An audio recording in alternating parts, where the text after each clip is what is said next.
Instagram എന്ന് പറയുന്ന പ്ലാറ്റ്ഫോമിലൂടെ മാത്രം ലോകത്തെ നോക്കിക്കാണുന്ന, തങ്ങളുടെ ഫീഡിലേക്ക് ഇൻസ്റ്റഗ്രാം എന്ന് പറയുന്ന വളരെ കൃത്യമായ പദ്ധതികളുള്ള ഒരു പ്ലാറ്റ്ഫോം, ആ പ്ലാറ്റ്ഫോം എറിഞ്ഞു കൊടുക്കുന്ന വാർത്തകൾ മാത്രം കണ്ട് ശീലിച്ച ഇൻസ്റ്റഗ്രാം എന്ന് പറയുന്ന യൂണിവേഴ്സിൽ ജീവിക്കുന്ന ചില വ്യക്തികൾ, ചില യുവാക്കൾ, യുവതികൾ, ഇൻഫ്ലുവൻസേഴ്സ്, അതുപോലെ തന്നെ ക്രിയേറ്റേഴ്സ്, ഇവരൊക്കെ വലിയ വ്യൂസിനും ലൈക്സിനും കമന്റ്സിനും വേണ്ടിയിട്ടൊക്കെ വീഡിയോകൾ ചെയ്യാണ് ആവേശത്തോടെ.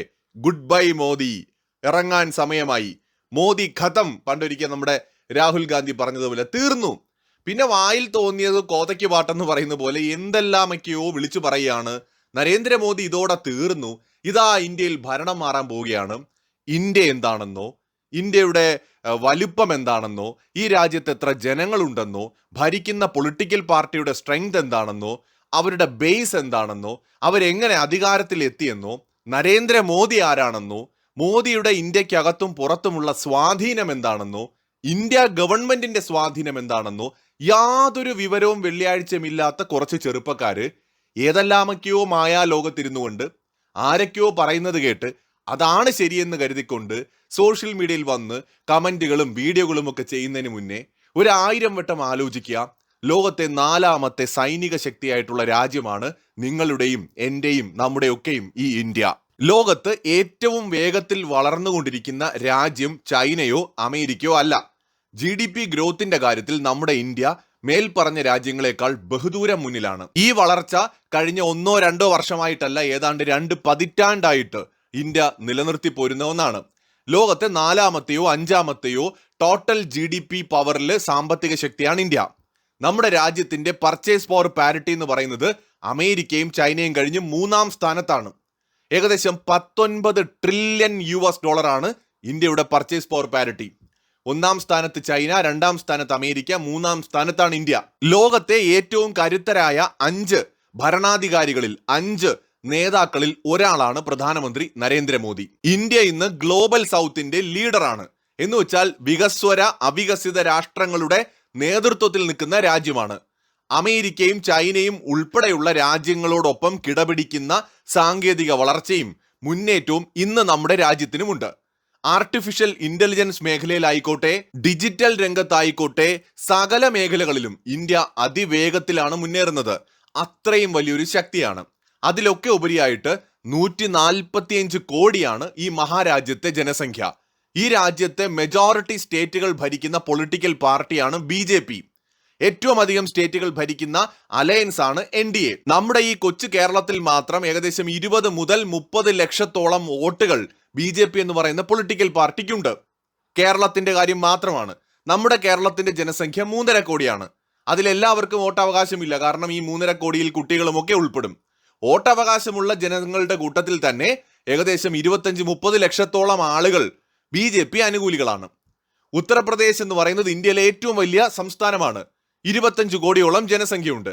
ആ സംസ്ഥാനം ഭരിക്കുന്നത് BJP ആണ്. മധ്യപ്രദേശ് എന്ന് പറയുന്നത് ഇന്ത്യയിലെ വലിയ സംസ്ഥാനങ്ങളിൽ ഒന്നാണ്. ആ സംസ്ഥാനം ഭരിക്കുന്നത് BJP ആണ്. മഹാരാഷ്ട്ര എന്ന് പറയുന്നത് ഇന്ത്യയിലെ ഏറ്റവും സമ്പന്നമായ സംസ്ഥാനങ്ങളിൽ ഒന്നാണ്. ആ സംസ്ഥാനം ഭരിക്കുന്നത് BJP ആണ്. അങ്ങനെ രാജ്യത്തെ പ്രധാനപ്പെട്ട സംസ്ഥാനങ്ങൾ ഭരിക്കുന്ന, വളരെ വർഷങ്ങളായിട്ട് രാജ്യത്തിന്റെ സകല മേഖലകളിലും സ്വാധീനമുള്ള ഒരു പൊളിറ്റിക്കൽ പാർട്ടിയാണ് BJP. ആ പൊളിറ്റിക്കൽ പാർട്ടിയെ ബംഗ്ലാദേശ് മോഡൽ അട്ടിമറിയിലൂടെ, നേപ്പാൾ മോഡൽ അട്ടിമറിയിലൂടെ താഴെ ഇറക്കാമെന്ന് നിങ്ങളോട് ആരെങ്കിലും പറഞ്ഞിട്ടുണ്ടെങ്കിൽ അവർ നിങ്ങളെ പറ്റിക്കുകയാണ്. എന്തിനു പറയുന്നു? ഇപ്പൊ കോൺഗ്രസ് ആണ് ഇന്ത്യ ഭരിക്കുന്നു എന്ന് കരുതുക. അപ്പോൾ പോലും നമ്മുടെ ഇന്ത്യയിൽ അങ്ങനെ ഒരു മൂവ്മെന്റിലൂടെ ഒരു ഭരണകൂടത്തെ താഴെ ഇറക്കുക എന്ന് പറയുന്നത് അസാധ്യമാണ്.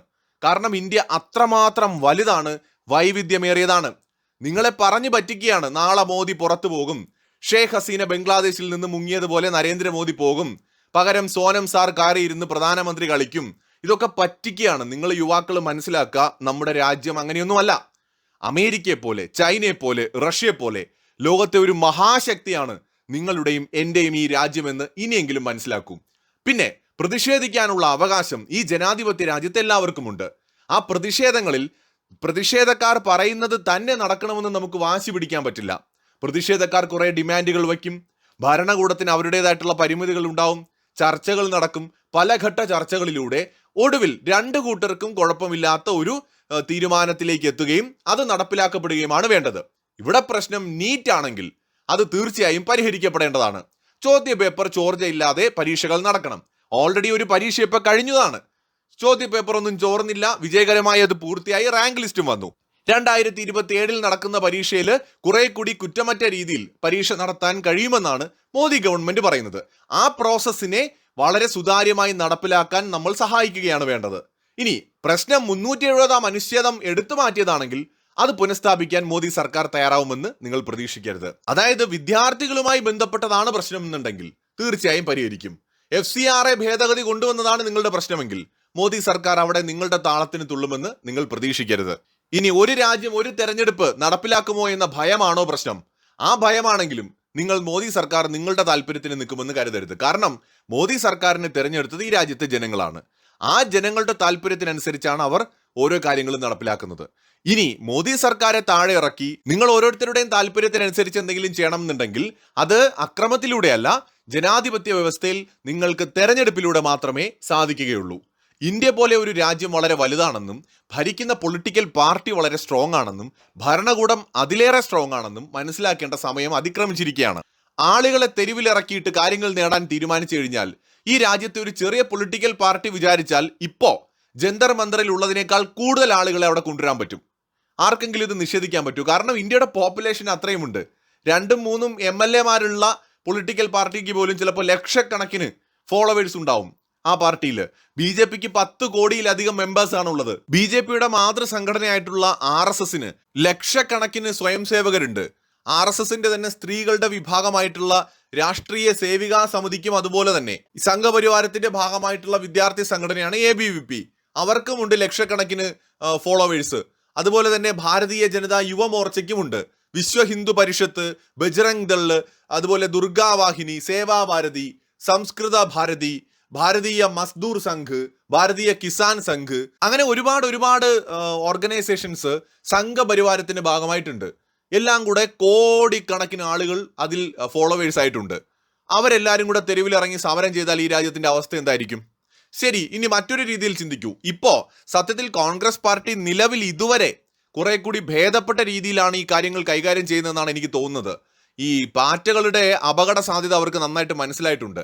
പാറ്റകളെ സപ്പോർട്ട് ചെയ്യാൻ അവരൊന്നും മടിക്കുന്നത് കൊണ്ടാണ്. പകരം വിദ്യാർത്ഥികൾക്കൊപ്പമാണ് തങ്ങൾക്കെന്ന് പ്രത്യേകം പറയാൻ അവർ ശ്രദ്ധിക്കുന്നുണ്ട്. കോൺഗ്രസ് പാർട്ടിക്ക് ലക്ഷക്കണക്കിന് കോടിക്കണക്കിന് ഫോളോവേഴ്സ് ഈ രാജ്യത്തുണ്ട്. ഏകദേശം 20%-ലധികം വോട്ട് പെർസെൻറ്റേജ് ഷെയർ ഉള്ള ഒരു പാർട്ടിയാണ് കോൺഗ്രസ് പാർട്ടി. ഏതാണ്ട് 40%-ഓളം വോട്ട് ഷെയർ ഉള്ള ഒരു പാർട്ടിയാണ് BJP.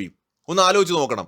സോ ഇവരുടെയൊക്കെ ഒരു ജന പിന്തുണ എത്രത്തോളം ഉണ്ടെന്ന്. അപ്പൊ തെരുവിലിറങ്ങി നമ്മൾ കാര്യങ്ങൾ നേടാമെന്നുള്ളത് ഇന്ത്യ പോലത്തെ ഒരു രാജ്യത്ത് നടക്കാത്ത കാര്യമാണ്.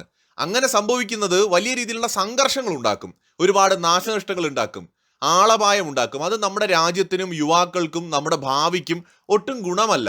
അതേ സമയത്ത് നമ്മുടെ ശത്രുക്കൾക്ക് അത് ചിരിക്കാനുള്ള ഒരു അവസരമാണ്. അവരാഘോഷിക്കും അത്. ഇപ്പൊ ചൈന, പാകിസ്ഥാൻ, ഇങ്ങനെയൊക്കെയുള്ള ബംഗ്ലാദേശ്, എന്തിന് അമേരിക്ക സുഹൃത്താണെന്ന് പറയുമ്പോൾ തന്നെ ശത്രുവുമാണ്. അവരടക്കമുള്ള ഡീപ് സ്റ്റേറ്റ് അടക്കമുള്ള ടീമുകൾക്ക് സന്തോഷിക്കാനുള്ള ഒരു വകയാണ് ഇന്ത്യക്കാരതാ തമ്മിലടിച്ച് ചാവുന്നു എന്ന് പറഞ്ഞിട്ട്. അപ്പൊ അല്ലാതെ ഈ തെരുവിൽ ഇറങ്ങിയിട്ട് നമുക്ക് ഇന്ത്യയിൽ അട്ടിമറി നടത്തി നേപ്പാൾ ഉണ്ടാക്കാമെന്നൊക്കെ നമ്മുടെ ചെറുപ്പക്കാരോട് ഇൻസ്റ്റഗ്രാമിലൊക്കെ ഉള്ള ക്രിയേറ്റേഴ്സിനോട് ആരെങ്കിലും പറഞ്ഞ് തെറ്റിദ്ധരിപ്പിച്ചിട്ടുണ്ടെങ്കിൽ നടക്കാത്ത കാര്യമാണെന്ന് നിങ്ങൾ മനസ്സിലാക്കണം. മോദി അങ്ങനെയൊന്നും അല്ല ഇന്ത്യയിൽ ഇറക്കേണ്ടത്. ഇത് നേപ്പാൾ അല്ലേ, ഇത് ബംഗ്ലാദേശ് അല്ലേ. നിങ്ങൾക്ക് മോദിയെ വേണ്ട. മോദി ഇന്ത്യയുടെ പ്രധാനമന്ത്രിയായിട്ട് വേണ്ട എങ്കിൽ മോദി ഗവൺമെന്റിന്റെ തെറ്റുകൾ ഓരോന്നായി നിങ്ങൾ ജനങ്ങളോട് പറഞ്ഞുകൊണ്ടേയിരിക്കുക. മോദി ഗവൺമെന്റ് ചെയ്തത് ഇത് തെറ്റാണ്, ഇത് ഇങ്ങനെയാണ് ചെയ്യേണ്ടത്. മോദി ഗവൺമെന്റ് അഴിമതി കാണിച്ചാൽ അത് പറയുക. മോദി ഗവൺമെന്റ് വേറെ എന്തെങ്കിലും കാര്യങ്ങൾ ചെയ്താൽ അത് ചെയ്യുക. ജനദ്രോഹ നടപടികൾ ചെയ്യുകയാണെങ്കിൽ അതിനെക്കുറിച്ച് സംസാരിക്കുക. ഇങ്ങനെ നിങ്ങൾക്ക് ജനങ്ങളെ എഡ്യൂക്കേറ്റ് ചെയ്തിട്ട് 2029 നടക്കുന്ന തെരഞ്ഞെടുപ്പിൽ മോദിയേക്കാൾ ബെറ്റർ ആയിട്ടുള്ള ഒരു ഭരണാധികാരിയെ, BJPയേക്കാൾ ബെറ്റർ ആയിട്ടുള്ള ഒരു പൊളിറ്റിക്കൽ പാർട്ടിയെ നിങ്ങൾക്ക് അധികാരത്തിൽ കൊണ്ടുവരാം. അത് നിങ്ങൾക്ക് ചെയ്യാം. അതല്ലാതെ കയ്യൂക്ക് കാണിച്ചിട്ട് ഞങ്ങൾ ഇവിടെ നേപ്പാൾ ഉണ്ടാക്കും, ബംഗ്ലാദേശ് ഉണ്ടാക്കും, മോദി ഇപ്പോ കാലം കഴിഞ്ഞു എന്നൊക്കെ പറഞ്ഞ് ഡയലോഗ് അടിക്കുമ്പോൾ ചിന്തിക്കേണ്ടത് നമ്മുടെ രാജ്യത്തെ നിയമവ്യവസ്ഥയിൽ നിങ്ങൾ പെടുകയാണ്. രാജ്യത്ത് കലാപം ഉണ്ടാക്കാനൊക്കെ ശ്രമിക്കുക എന്ന് പറയുന്നത് ചെറിയ കാര്യമല്ല, ഗുരുതരമായിട്ടുള്ള തെറ്റാണ്. ഒരുപാട് ബുദ്ധിമുട്ടേണ്ടി വരില്ലേ? അപ്പൊ അതുകൊണ്ട് ഇങ്ങനെ അല്ല ഈ വിഷയത്തെ കൈകാര്യം ചെയ്യേണ്ടത്. നിങ്ങളെ ചെറുപ്പക്കാരെ തിരിതിരിപ്പിക്കുകയാണ്. ഇതിന്റെ പുറകിൽ ന്യായമായ വിദ്യാർത്ഥികളുടെ ആവശ്യമുണ്ടാകാം. പക്ഷെ ആ വിദ്യാർത്ഥികളുടെ ന്യായമായ ആവശ്യത്തെ മാറ്റിവെച്ചുകൊണ്ട് പല ശക്തികളും ഈ സമരത്തെ അട്ടിമറിച്ച് ഭരണകൂടത്തിനെതിരെ തിരിക്കാൻ ശ്രമിക്കുകയാണ്.